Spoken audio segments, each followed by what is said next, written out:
আপনি কি মনে করেন আপনার সময় শেষ হয়ে গেছে? চারপাশের মানুষ কি এমন বলছে?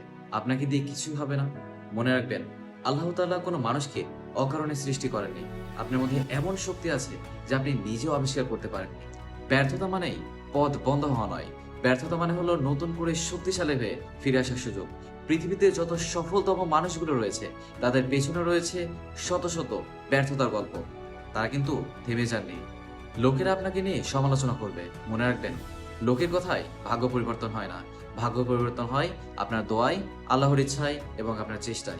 সহজ কিছুর স্থায়িত্ব কম থাকে। আপনি যদি বড় কিছু অর্জন করতে চান, আপনাকে কঠিন পরীক্ষার সম্মুখীন হতে হবে। ধৈর্য ধরুন, কারণ কষ্টের পরেই স্বস্তি আছে।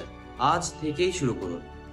ছোট ছোট পদক্ষেপে এগিয়ে যান। নিজের উপর বিশ্বাস রাখুন, আল্লাহ তাআলার প্রতি ভরসা রাখুন। ইনশাআল্লাহ আপনার এই পরিশ্রমই একদিন হবে অন্যদের জন্য অনুপ্রেরণা। দেখা হবে।